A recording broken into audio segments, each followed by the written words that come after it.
Shabbat Shalom, boa tarde. Hoje, 16 de Kislev, 5.783, 10 de dezembro de 2022, à tarde com a Torá, trazendo a Parashá da semana e as leituras diárias.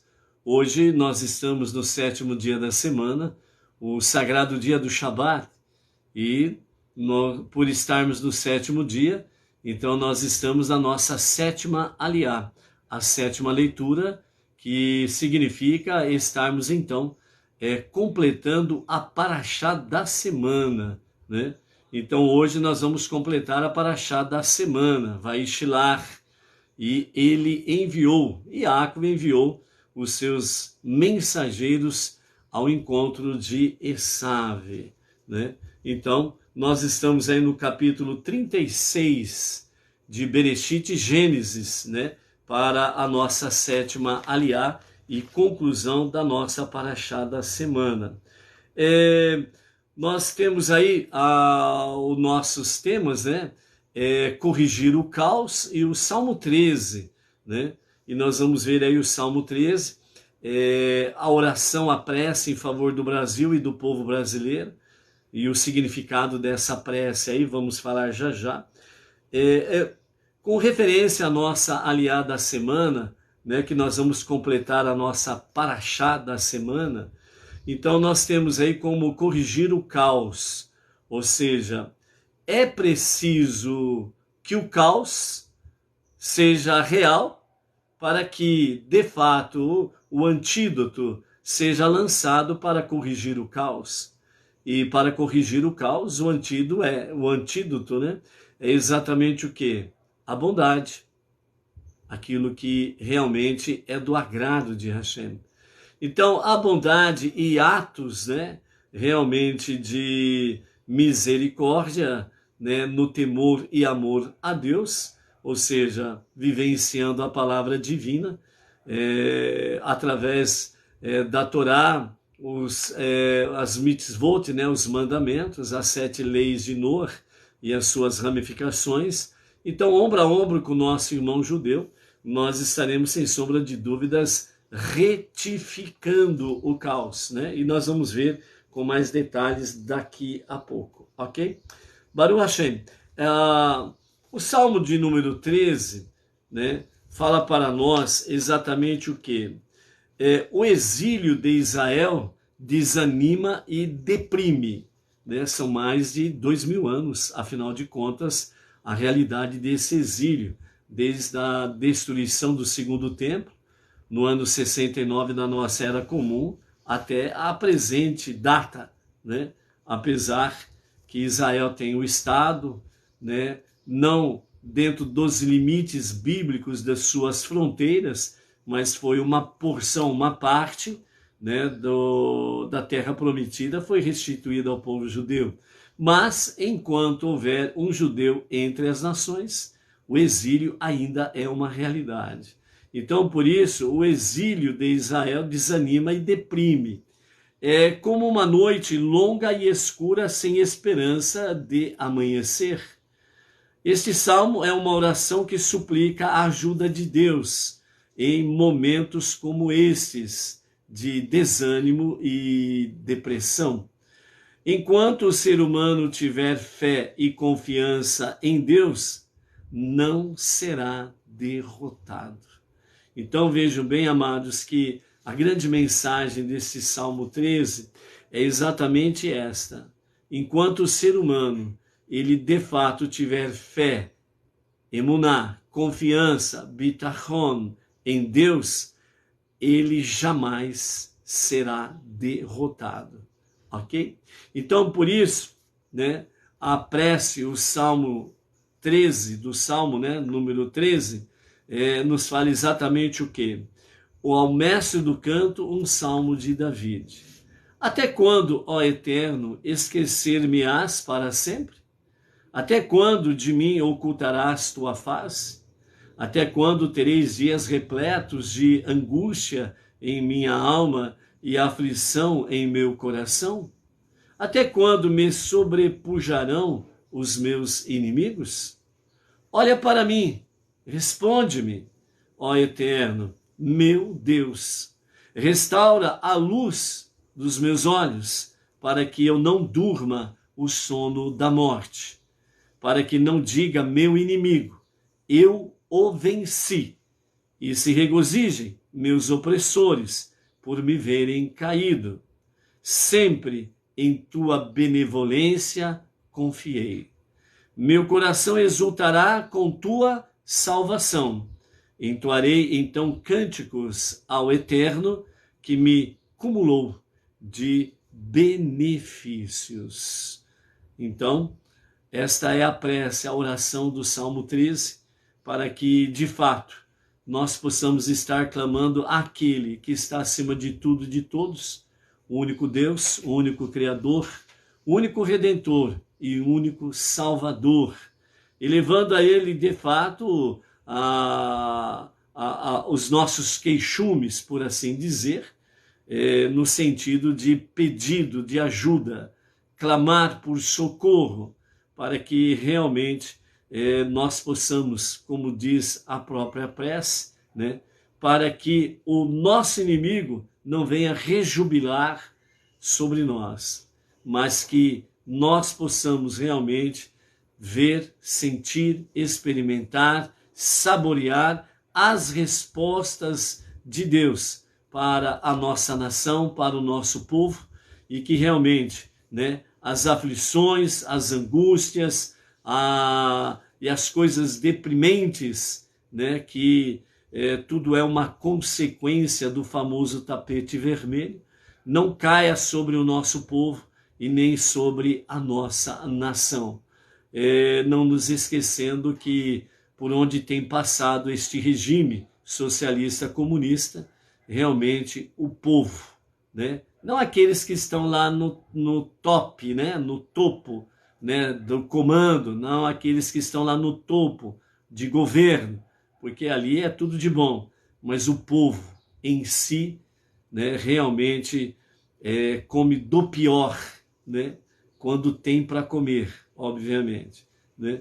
Então que realmente o nosso clamor a Deus para que isto não aconteça em nosso país e com o nosso povo. Por isso, né, a prece diz: restaura a luz dos meus olhos, para que eu não durma o sono da morte. Porque, afinal de contas, esse regime já matou, assassinou mais de 100 milhões de pessoas, né, na sua história até aqui. Então, é de fato um regime homicida, né? E assim também que o Eterno, né, nos dê essas bênçãos, essas vitórias, para que o nosso inimigo, aqueles que gostam do tapete vermelho, aqueles que gostam desse regime perverso, né, que é totalmente contrário à vontade de Deus e os seus mandamentos, para que os inimigos não venham declarar: eu os venci, né? E não venham se regozijar os opressores, né, sobre as nossas vidas. Por isso, né, diz o final da prece desta oração do Salmo de número 13. Tua benevolência confiei, meu coração exultará com tua salvação. Entoarei então em cânticos ao Eterno, que me cumulou de benefícios.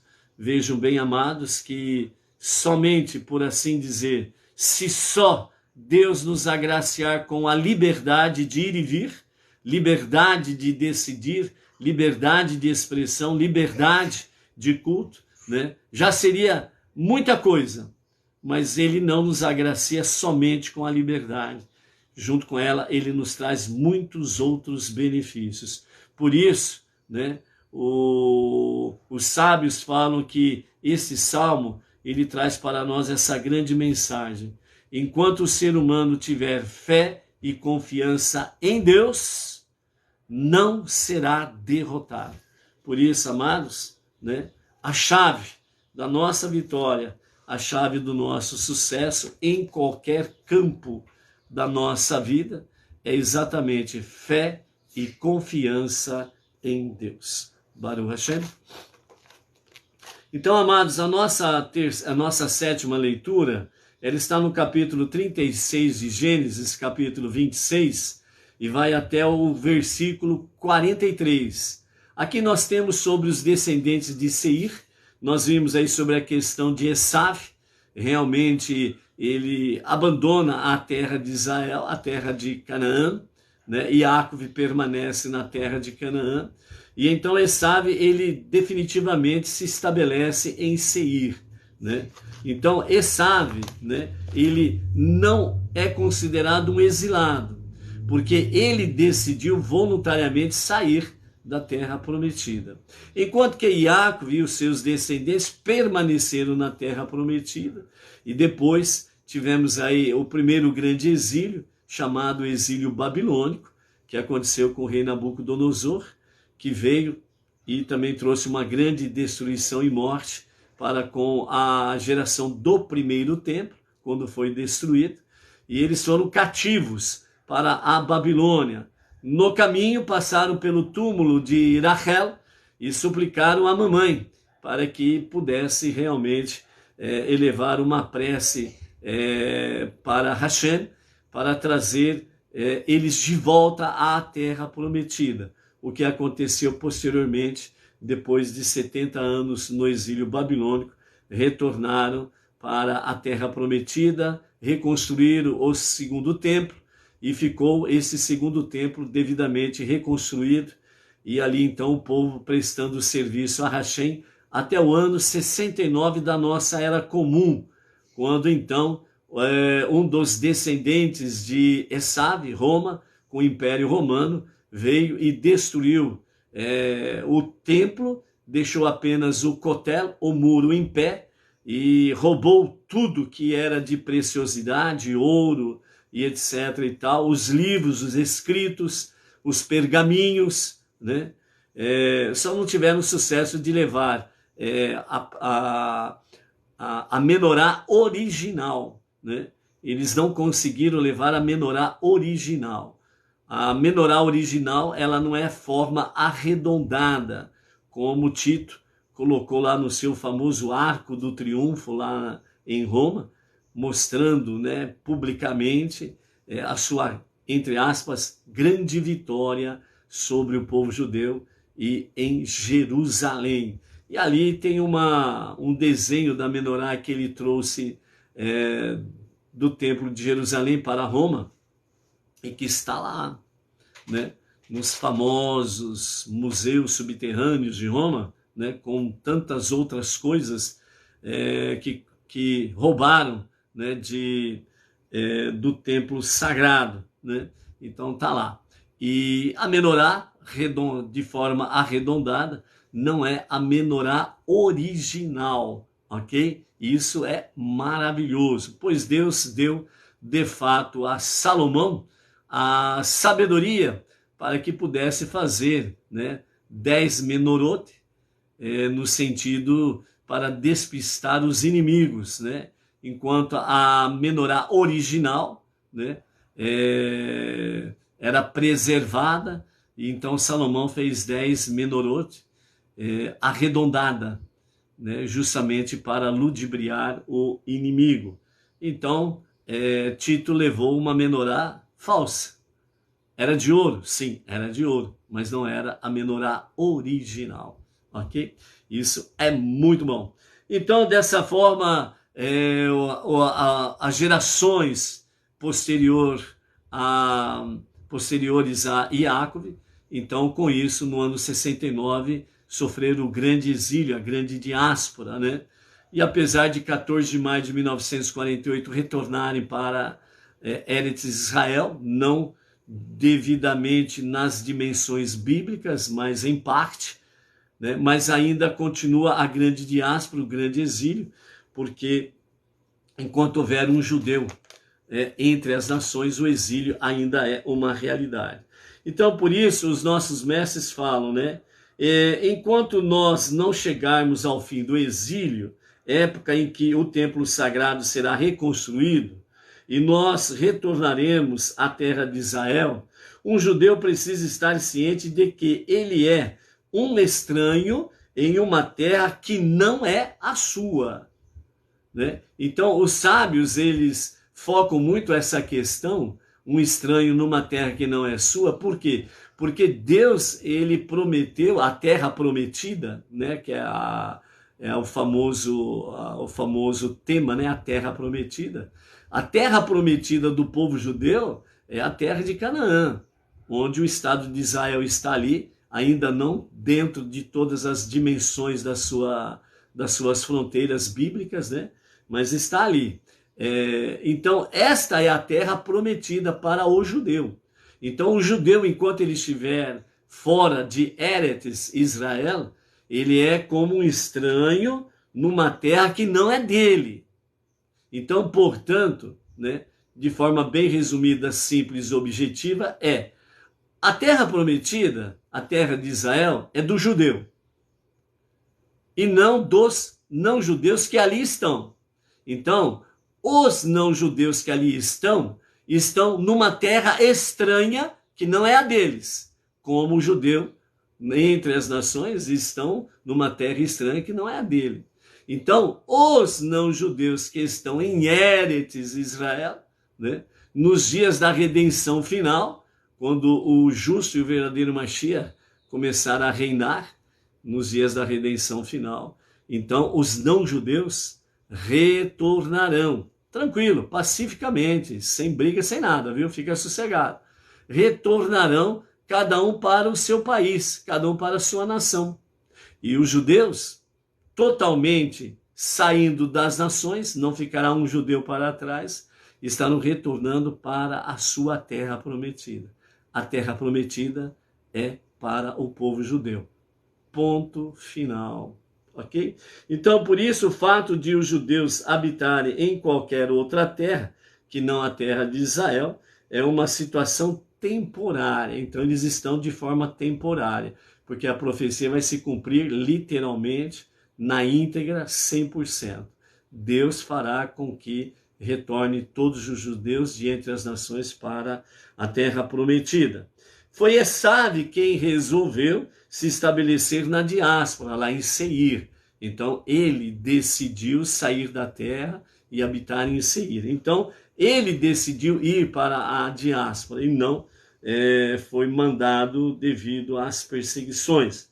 Então, é por isso que ele não é considerado um exilado, ok? Mas um judeu espera impacientemente pelo momento em que ele deixará de ser um estranho em uma terra estrangeira e retornará à sua verdadeira terra, a terra de Israel, estabelecendo ali então a sua moradia permanente, né? Então, essa foi a conclusão até aqui das nossas aliote, as nossas leituras durante a semana.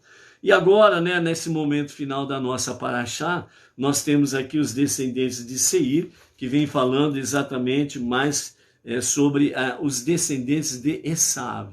Então, aqui, dentro desse aspecto, né, os nossos mestres, eles falam que, de fato, quando tem a Torá escrita, o relato, né, dos descendentes de Esav, então você pode observar na leitura aí, que realmente não há nenhum comentário no sentido de explicitar, né, o significado desta questão dos descendentes de Esav.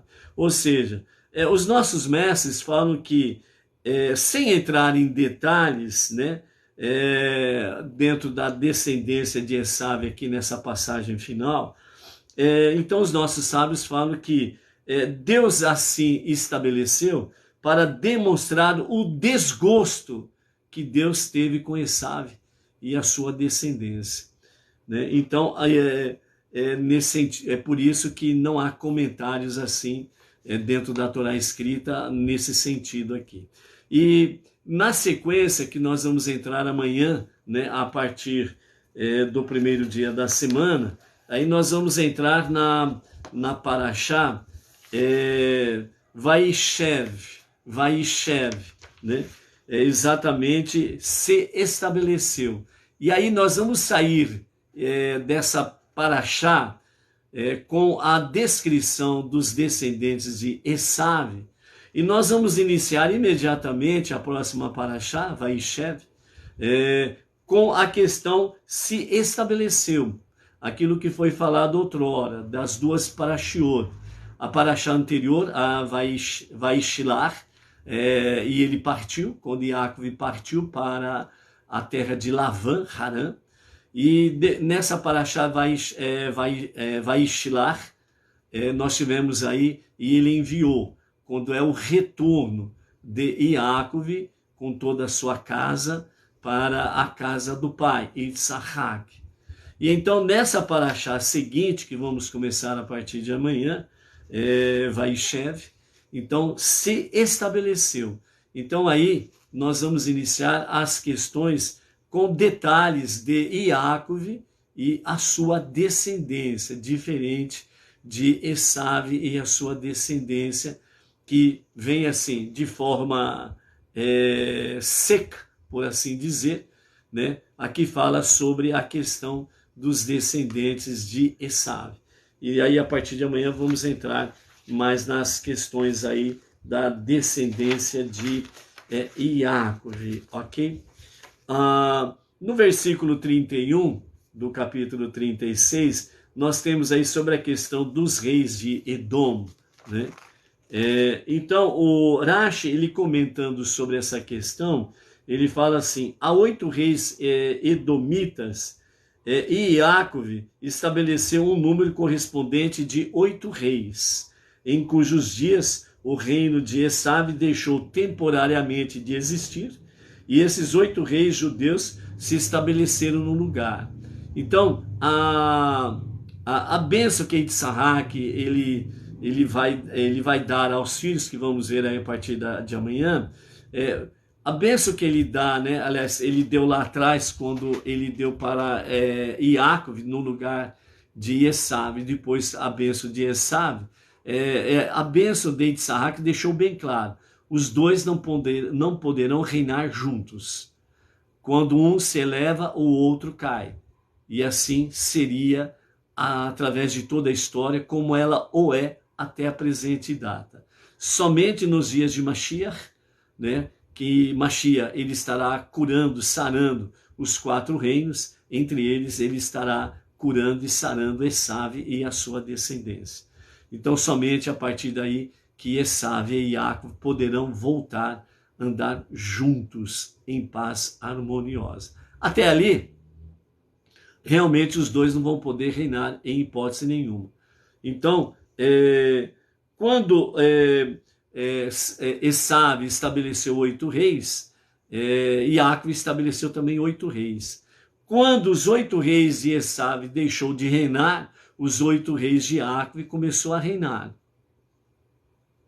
Exatamente de acordo com a bênção de Yitzhak.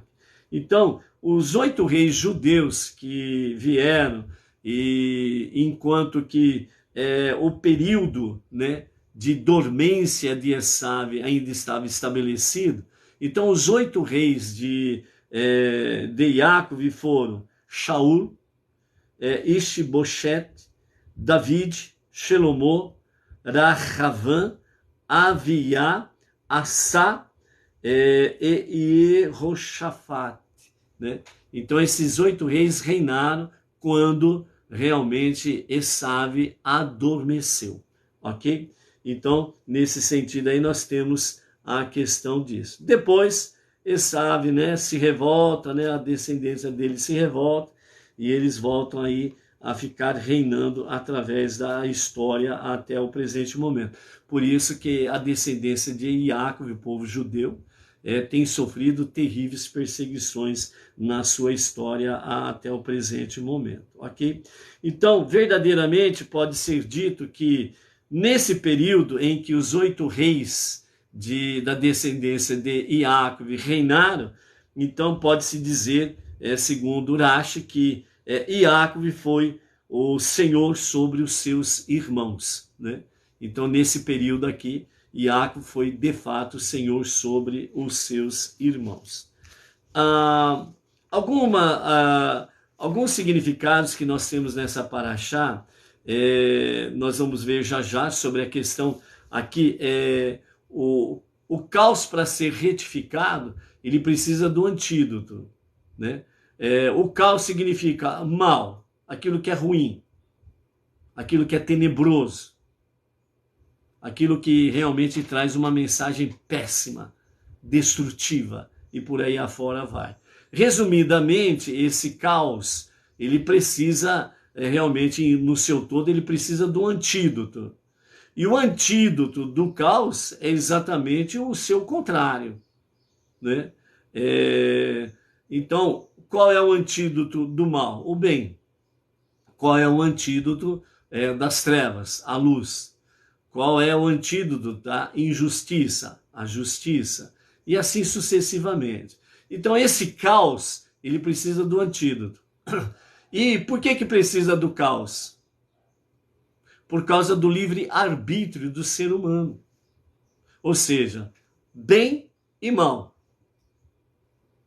Luz e trevas. Livre-arbítrio. Decido fazer a vontade de Deus, conhecendo a sua palavra e obedecendo seus mandamentos. Livre-arbítrio. Decido não conhecer e nem obedecer à vontade divina.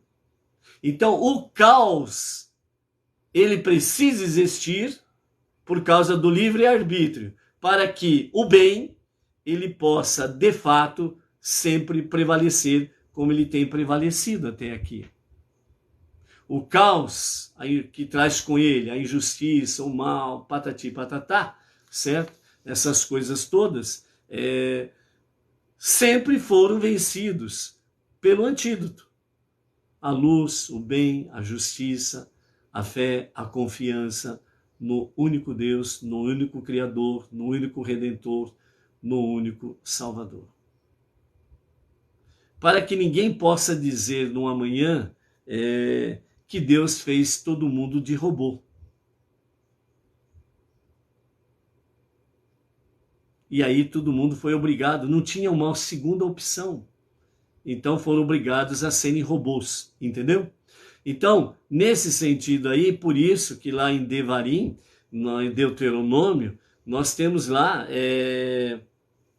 Moshe trazendo a mensagem divina para o povo, dizendo, eis que eu coloco diante de vós a vida e a morte, a bênção e a maldição. E o conselho do Pai das misericórdias é, escolha, pois, o bem, para que viva tu e a tua família. Então nós temos aí consciência de Deus, consciência de família e consciência de liberdade, livre-arbítrio. Deus, que é o único e o verdadeiro soberano sobre tudo e todos, ele nunca tolheu a liberdade do ser humano, o livre-arbítrio. E quem é o homem para querer tirar o livre-arbítrio, a liberdade do ser humano? É o que diz o Salmo 13, onde de fato, realmente, ao clamarmos a Deus, ele nos traz realmente respostas, proteção, bênçãos, vitórias, sucesso. E os inimigos continuam pipocando, por assim dizer, certo? Então, por isso, enquanto houver fé e confiança em Deus, o ser humano jamais será derrotado. Então, o caos é preciso que ele esteja aí. O mal é preciso que esteja aí, para que o bem vença. A bondade, a misericórdia vença sobre o caos. Para que a fé e a confiança em Deus vença sobre o caos. Então, a luta, ela é difícil? Sim. Mas já nos dá de antemão a garantia da vitória. E é por isso que nós temos aí a garantia dos dias da redenção final com Mashiach, onde os 4 reinos serão completamente curados, retificados, sarados. E temos a promessa do Olam Rabá, o mundo vindouro.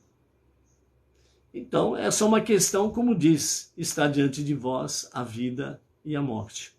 É você que escolhe. Dentro desse aspecto da nossa paraxá da semana,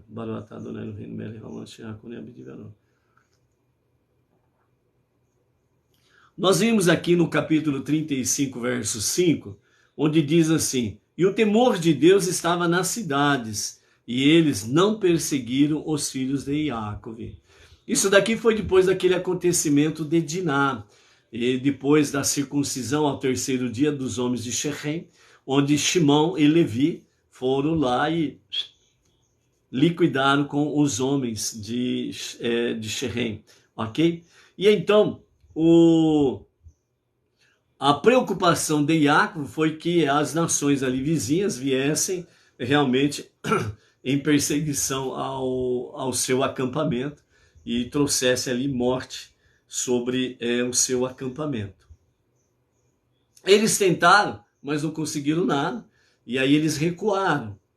E então, o capítulo 35, verso 5 diz assim: e o temor de Deus estava nas cidades, e eles não perseguiram os filhos de Jacob. Então, quando eles se retiraram, né, os filhos de Jacob, então eles não perseguiram os filhos de Jacob. Por quê? Porque havia temor. No hebraico, aqui nessa passagem, o temor, a palavra no hebraico usada é ritat, né? Então, nesse versículo aqui, foi descrito o temor como ritat, ao invés da palavra costumeira que é usada, né, como irat, temor. Não foi usada essa palavra que de forma comum é usada, mas foi usada a palavra ritat no hebraico, ok? Então, os nossos mestres falam o que está por detrás desta palavra ritat. Então, o Rebbe anterior de Chabad, o Rabi Yosef Yitzhak Schneerson, ele exortou todo o povo judeu para que a cada dia da semana estudasse a porção do Humash, que é a porção semanal da Torá, com a leitura diária da porção da semana. Uma porção de Terrilim, que são os Salmos, certo? Por isso que há um calendário judaico, né, para ser seguido durante o calendário judaico, né, do livro de Salmos. Então nós temos o livro de Salmos, e no livro de Salmos nós temos aí o calendário para ser observado, né, nesse sentido dos Terrilim, onde nos fala sobre desde o primeiro dia até o dia 30 do mês judaico, não do mês gregoriano, ok? Por isso, o nosso calendário, né, que nós temos aí através da sinagoga Chabad do Brooklyn, São Paulo, com o nosso líder, né, o Rabino Yaakov Gerenstad, né? Então, o nosso calendário, ele traz, né, exatamente o que? Ele nos traz os dias, os meses do ano gregoriano e os meses do ano judaico. Então, nesse calendário aqui, nós temos na parte superior, dia a dia, a data diária do calendário judaico. E na parte de baixo, né, dentro de cada dia, nós temos aí o dia do mês do calendário gregoriano. Então são dois em um, por assim dizer, são dois calendários em um só calendário. Então, esta sequência, né, que nós temos aqui no próprio livro de Salmos, né, traz com essa questão do calendário judaico, né? Como nós estamos hoje no dia 16, né, do mês judaico, então, hoje dia 16, por exemplo, né, a leitura dos Salmos é os Salmos 79 a 82. Então, é isso daqui que o Rebbe anterior do Chabad, né, o nosso Rabino Yosef Yitzhak Schneerson, né, então fala, né, a porção do Humash, a porção da Torá, da semana, a leitura do dia, a leitura diária, uma porção de Terrilim, a leitura dos salmos do dia específico, e uma porção do Tânia, né, que está dividido também para cada dia do ano, né? Então, dentro do Tânia também se faz o estudo aí. Este estudo, ou seja, Rumash, ou Salmos, o Tânia, né, revelou o Rebbe, é uma grande fonte de bênção para tudo, tanto material como espiritual. Então, o nosso Rebbe Menachem Mendel, o líder máximo da nossa geração, ele fala que esses 3 tópicos aqui precisam nortear realmente o estudo diário de cada judeu e de cada Beneinor, que abraçou a fé monoteísta com fundamento judaico e orientação rabínica. Ok? Isso daí ajuda, de fato, e é uma grande fonte de bênçãos para tudo, tanto no campo material financeiro como espiritual. Então, para nós, nessa paraxá dessa semana, vem trazendo todos esses ensinamentos. Né? É só você recordar tudo o que aconteceu com referência a Yaakov. Né? Realmente uma fonte de bênçãos em todos os níveis, material, financeiro e espiritual. Em 1843, do calendário gregoriano, o terceiro Lubavitcher Rebbe enviou seu filho, o Rabi Shemuel, a São Petersburgo para discutir alguns assuntos comunitários. Antes da partida, disse-lhe que sua mãe, já falecida, Débora Leia, lhe aparecera dizendo que havia visitado a morada do sagrado Baal Shem Tov. Ela buscava sua bênção para aliviar as dificuldades que o filho teria com os adversários do Hassidismo. O Baal Shem Tov disse a ela que, ao estudar os sagrados livros, Rumash, Terrilim e Tânia, todas as dificuldades e obstáculos seriam anulados. O versículo refere-se justamente a isso, ou seja, e o temor, Ritat, de Deus estava nas cidades, e eles não perseguiram os filhos de Yaakov. Então, este versículo, ele nos ensina justamente esta realidade. Quando a pessoa estuda diariamente Rumash, Terrilim e Tânia, então ninguém perseguirá os filhos de Yaakov para fazer-lhes qualquer mal, tanto material como espiritualmente. Então, nesse sentido, né, mais uma vez, nos fala sobre a questão do que? O estudo é de fundamental importância para o nosso dia a dia, ok? Então, é exatamente isso que os mestres falam sobre a questão de nós elevarmos o nosso mundo secular, o nosso mundo físico, o nosso mundo material, a níveis espirituais. Através do que? O estudo diário da Torá, as suas leituras diárias, né? Aquelas 5 bases pertinentes aos Beneinor, né? Teshuvá, Tefilá, estudo da Torá, estudo das 7 leis de Noa, suas ramificações, a de Sedaká. Então, nessa somatória toda, nós estamos aí dentro do quê? Estudo da Torá, Salmos, Tânia, para estarmos refletindo sobre todas estas coisas. E isso daí é uma fonte, sem sombra de dúvidas, inesgotáveis, tanto no campo físico, material, como espiritual. Então, é nesse sentido que os nossos mestres e o nosso Rebbe Menachem Mendel fala de elevarmos o nosso mundo físico, o nosso mundo secular.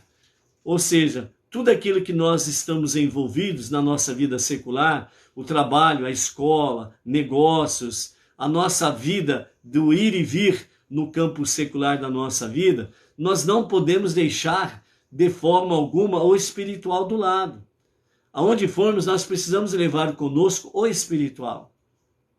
E ao levarmos junto conosco o espiritual, então aquilo que nós fazemos no nosso mundo secular, nós vamos fazer dentro da dimensão Beneinor, nós estaremos fazendo aquilo que está pertinente, exatamente o quê? A Torá, as 7 leis universais, a Terrilim e o Tânia, que é o quê? Uma vida onde nós podemos estar vivenciando aquilo que é bom, reto e justo, moral, eticamente e espiritual aos olhos de Deus, e aos olhos das pessoas que estão olhando para nós ou que estamos no meio delas. Então é elevar o nosso mundo físico. Por isso, né, o nosso Rebbe Menachem Mendel, ele fala exatamente que a nossa vida, no nosso dia a dia, é realidade um drama cósmico. É um drama mundial. Por que um drama mundial? Porque o mal que você vê aqui, ele está nos 4 cantos do planeta. Não é o privilégio dessa ou daquela nação, por assim dizer, ok? Né? Que Deus nos livre disso. Que maldade ou o mal ou a injustiça ou coisas ruins, etc. e tal, aconteça em tal nação e na nossa não. Então, por isso, à medida que as pessoas das nações ou de cada nação se envolvem cada vez mais com o estudo da Torá, com os Salmos, com o Tânia, então a tendência desta nação é ter realmente a proteção divina. Porque começa na vida pessoal de quem assim o faz. Junto com ele, ou junto com essa pessoa, a sua família. Junto com essa família, os seus parentes. Junto com eles, a sua sociedade, comunidade. Junto com eles, a sua cidade. Cidades vizinhas, o estado, o país. E isso vai se estendendo para os outros países. Então, é aquilo que é ilustrado, né, numa lagoa, onde uma pequenina pedra é lançada lá no meio da lagoa. E quando ela cai lá no meio da lagoa, ela faz um pequeno ponto, e naquele pequeno ponto onde a pequena pedra caiu, né, ela faz um círculo em torno daquele ponto em que a pedra caiu na água.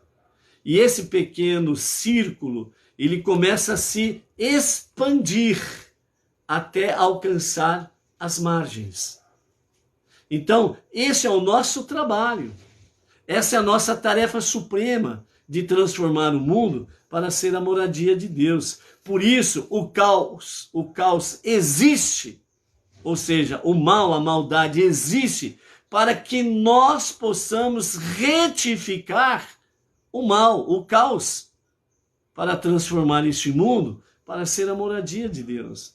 Deus confiou aos judeus, o povo judeu, e aos Benei Noach, essa tarefa magnífica.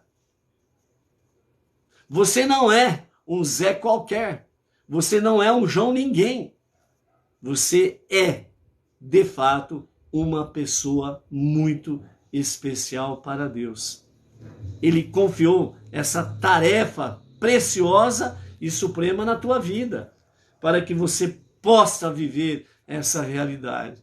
Então, por isso, diz o nosso Rebbe Menachem Mendel, né?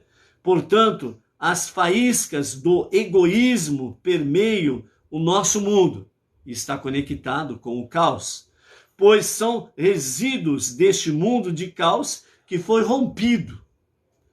Estas centelhas do mundo do caos são necessárias porque, para que exista o livre arbítrio, deve haver um elemento de maldade, isto é, de egocentrismo, como uma alternativa ao altruísmo e à bondade.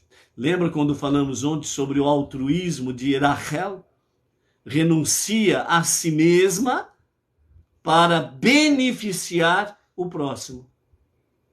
Isso é exatamente o que? Altruísmo e bondade, que é o oposto do caos, que é o oposto do mal, que é o antídoto, a cura para o caos e o mal.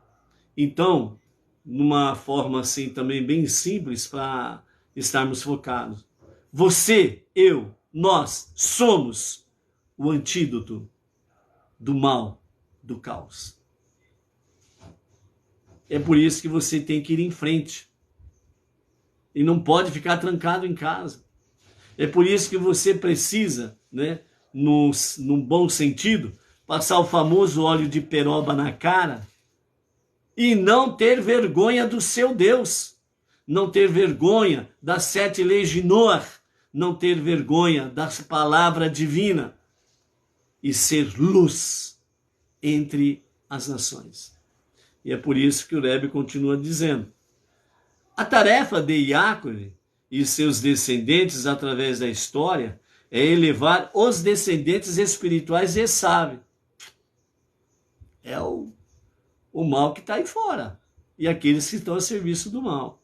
As centelhas caídas do mundo do caos por meio da santificação do mundo material. Ou seja, quando você se envolve com o mundo secular e você o santifica,